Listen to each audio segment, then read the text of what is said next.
Be me, Maya, 28, been married to Derek for 2.5 years now, and I genuinely don't understand what happened to us. When we were dating, everything was perfect. We'd been together for 3 years before the wedding, and yeah, I put in effort back then. I dressed up, planned cute dates, surprised him with things he liked, but that was dating. That's what you do when you're still proving yourself, right? Once we got married, I figured we could just be ourselves. No more performing. I remember the first time things felt different. It was maybe 3 months after the wedding. We were in bed and Derek reached for me. I was exhausted from work, still thinking about this presentation I had to give Monday. I'm really tired, I told him. Maybe this weekend. Weekend came. I was recovering from the week, needed to decompress. He didn't bring it up again, so I figured he understood. That became our pattern.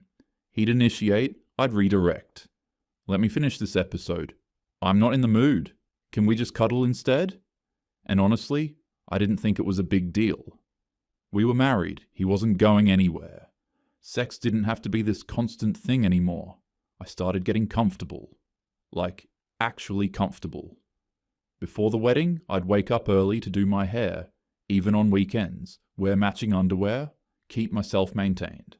After, I'd walk around in his old college t-shirts with holes in them, period underwear, no bra. Hair in a greasy bun for 3 days straight. He bought me this nightgown for our first anniversary. Silk, expensive, actually really pretty. But I looked at it and just felt tired. This is so male gaze, I told him, and shoved it in my drawer. He looked hurt for a second, but whatever, I wasn't going to perform femininity just to appeal to his sexual fantasies. I'd gained weight too, 40 pounds, if I'm being honest. The wedding was stressful, then work got intense, and I just stopped caring about the gym, stopped caring about a lot of things. My clothes got tighter. I bought bigger sizes and told myself this was body acceptance. This was maturity. Derek never said anything, which I appreciated, but I also started noticing he wasn't complimenting me anymore. Before, he'd go on about how beautiful I looked. Now, nothing. And that pissed me off, honestly. Like, love me at my worst, or you don't deserve me at my best, right? I started helping him improve himself, though. His clothes were stuck in this college phase. Graphic tees, hoodies, wrinkled button-ups. You're 30, I told him one morning. You need to dress like an adult. Bought him a whole new wardrobe, made him donate the old stuff. His friends annoyed me too. All they did was play video games and talk about sports. Do you guys ever have deep conversations? I asked. After one hangout, he got quiet. Started seeing them less. Good. He needed to grow. The gaming bothered me. You're just escaping reality, I'd say when he'd boot up his PlayStation. He'd turn it off. Then he started going to the gym more, and I said, you know, exercise addiction is a real thing, right?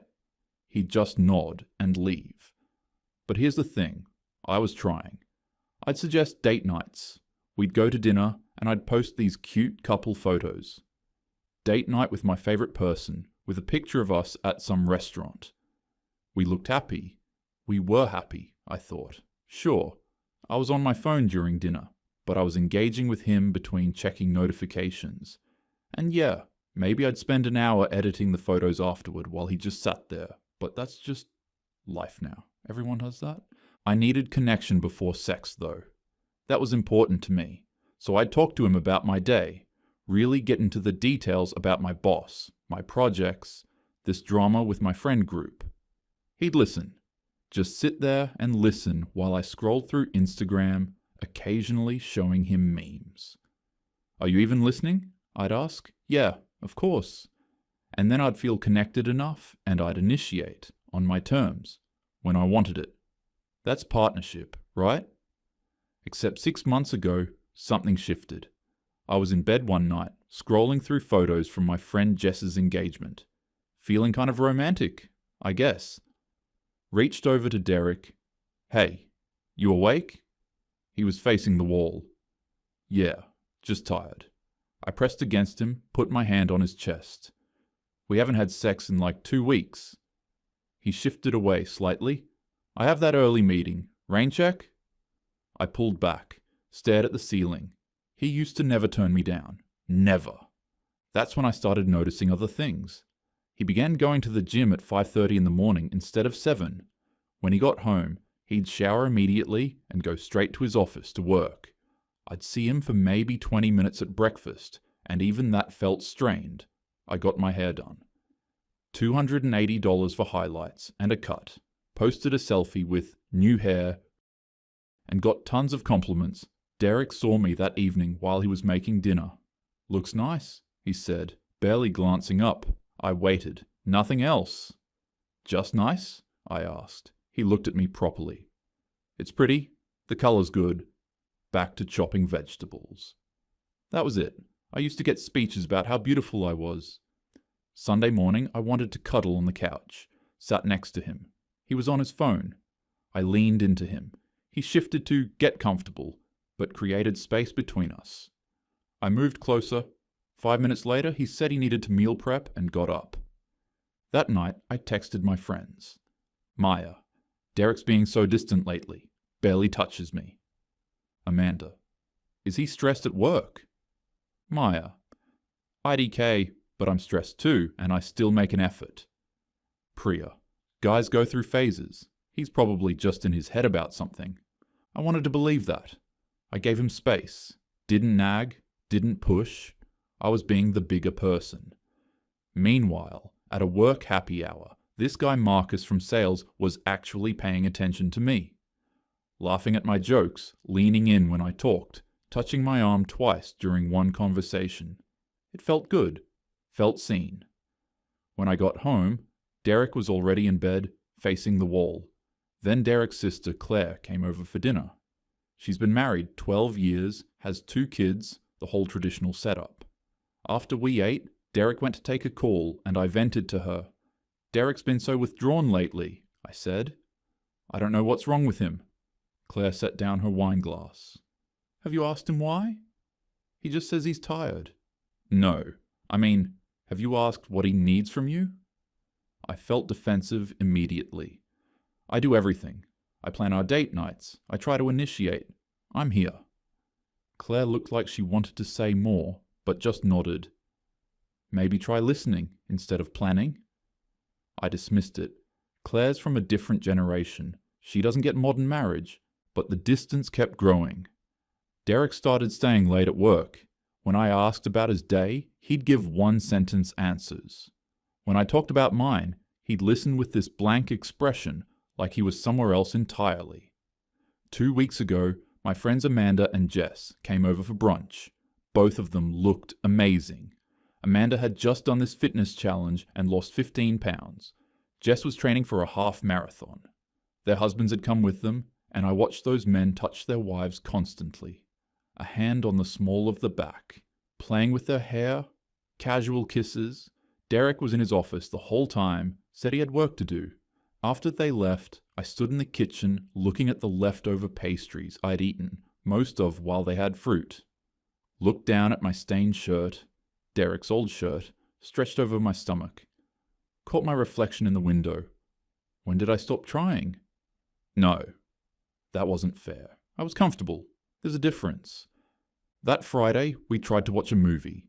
I picked a rom-com I'd seen before, was on my phone half the time showing him funny tweets. Finished my wine, felt good, decided to cuddle Scooted over, put my head on his shoulder. His whole body went rigid. I tried to nestle in. He adjusted his position, creating space. I sat up. Seriously. What? Still looking at the screen? You literally just pulled away from me. I was adjusting. My arm was falling asleep. Your arm was falling asleep in 30 seconds? He paused. The movie sighed. Maya, I'm just watching the movie. You've been pulling away for months. I haven't been pulling away. You literally recoil when I touch you. We haven't had sex in a month. You barely look at me anymore. He spoke carefully. We're both busy. It's been a stressful quarter. That's such a cop-out. Are you attracted to me or not? It's not that simple. It actually is that simple. Yes or no? Long pause. Too long. Can we not do this right now? He finally said, That's not an answer. I was standing now, arms crossed. He was still on the couch, eyes closed, rubbing his face like I was exhausting him. Is there someone else? I asked. No. Then what? Because I've been patient. I've given you space. I've tried to initiate and you're just not interested. He looked at me. Then, you've given me space? Maya, you haven't asked me one time what I actually need. Because you don't tell me. I'm not a mind reader. You don't want to know. Try me. Not tonight.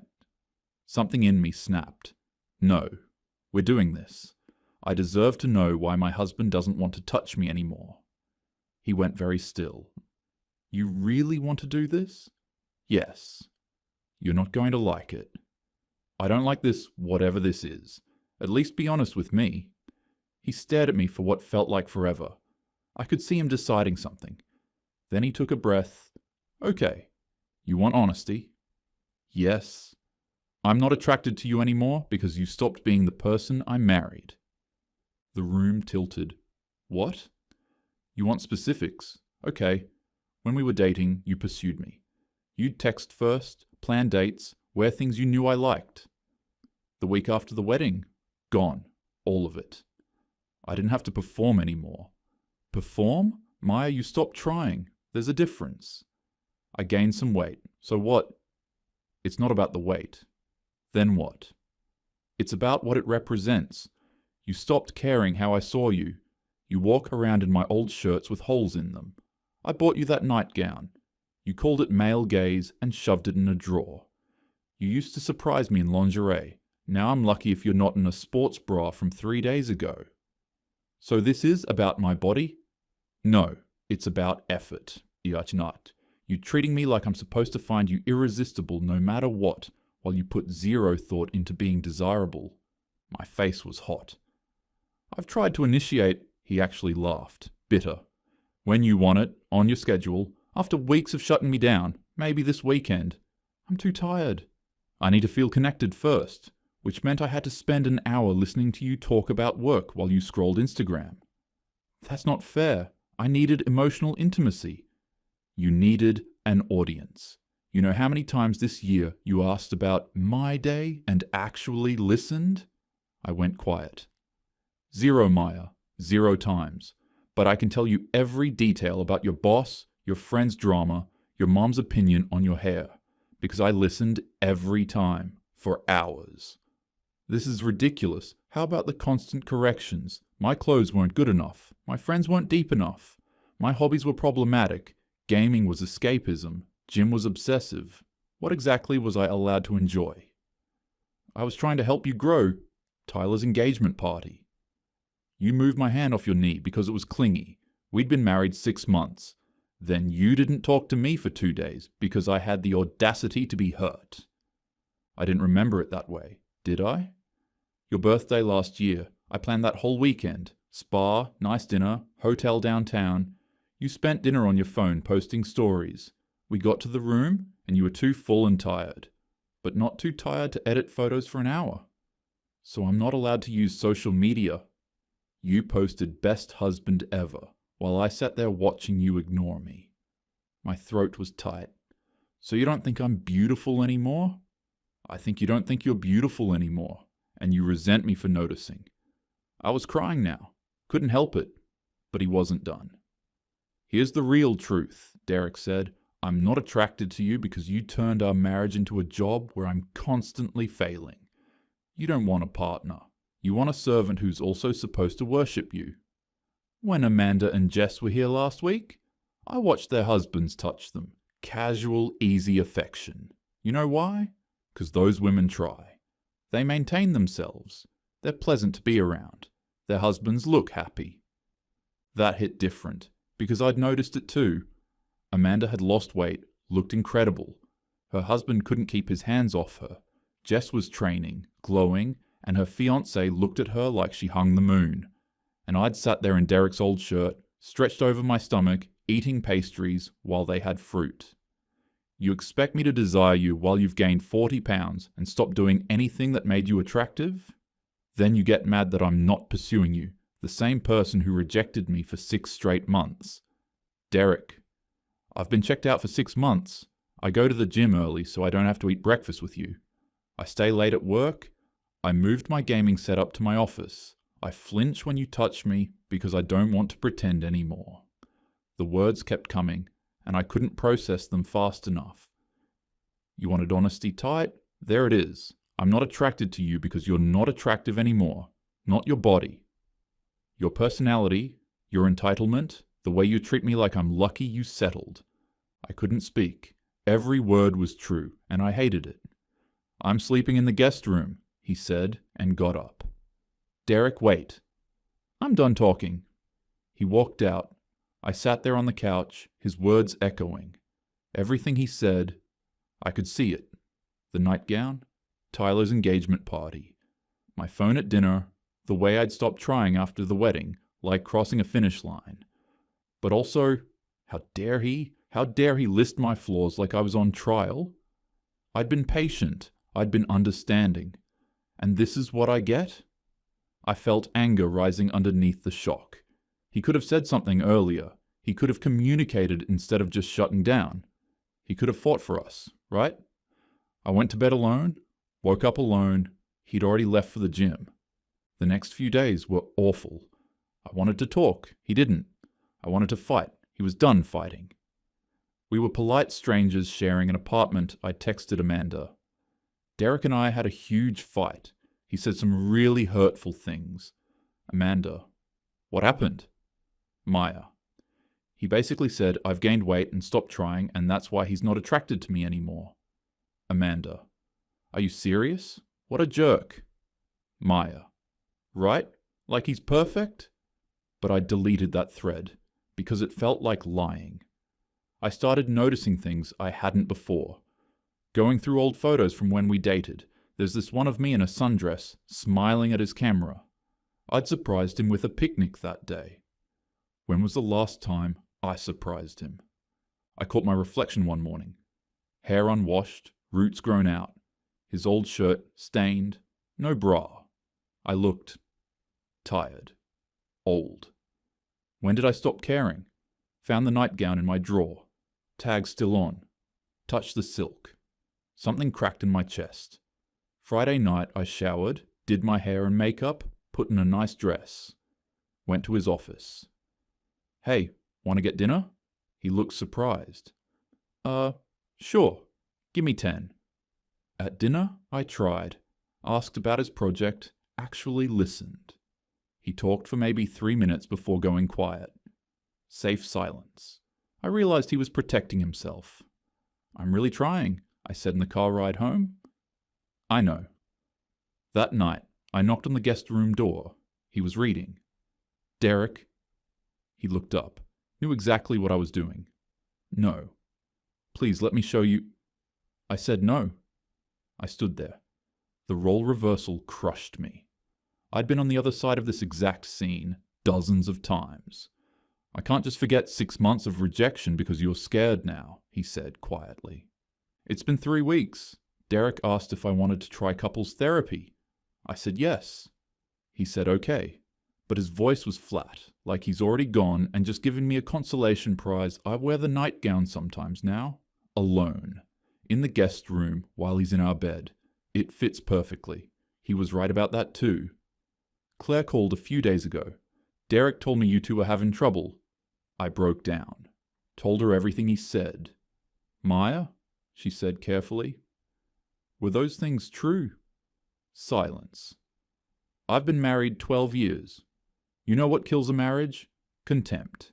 The eye rolls, the corrections, treating him like he's lucky you settled. I didn't mean to. Impact matters more than intent.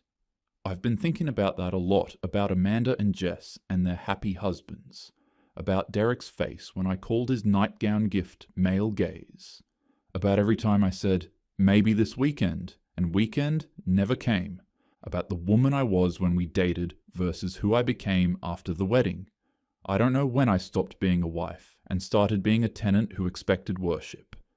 Maybe it was gradual. Maybe the wedding felt like a finish line, and I didn't think I had to run anymore. Last night, I was scrolling through old texts, found one from our first year together. Can't wait to see you tonight, from me to him. I can't remember the last time I sent something like that. He's still in the guest room. We're polite, distant. I catch him looking at me sometimes with this sadness. Not anger, just loss, like he's mourning someone who's already dead. I want to say I've changed, that I get it now. But I haven't earned that. And he doesn't owe me forgiveness just because I'm suddenly scared of being alone. The truth is, I killed his desire the same way I'd react if someone spent 2 years criticizing everything I did, rejecting me when I reached out, and posting about how great I was while treating me like furniture. I did that. Me. But also, he could have said something earlier. He could have fought for us instead of just checking out. That's fair to think, right? I alternate between wanting to fix everything and wanting to defend myself. Maybe that's the problem. Maybe I'm still thinking about what I deserve instead of what I destroyed. I've lost 8 pounds. Started going to the gym, doing my hair, wearing real clothes. Not for him. For me. At least, that's what I tell myself. Yesterday, I cooked his favourite meal, set the table, wore the nightgown under a robe. We ate in silence. After, I stood up to clear plates, and the robe shifted. He saw the silk, our eyes met. Maya, don't. I'm just wearing it. You bought it for me. 2 years too late, he went to the guest room. I sat at the table alone, in a $120 nightgown, and something in me shifted from sad to angry. You know what? Fine. I'm losing weight, I'm getting back in shape, I'm doing my hair and dressing well again. And maybe it started as trying to win him back, but now I'm realizing I could find someone who actually appreciates effort. Someone who doesn't keep a scorecard of every little thing I did wrong. Someone who doesn't shut down for 6 months instead of communicating like an adult. He wants to be done? Fine. Let him watch me glow up and find someone better. Our first therapy session is Thursday, but honestly, I'm not even sure I want to save this anymore. Maybe I made mistakes. Maybe I stopped trying. But he gave up without a fight, and I deserve someone who doesn't give up. The nightgown fits perfectly. Soon I'll make sure someone else will appreciate that.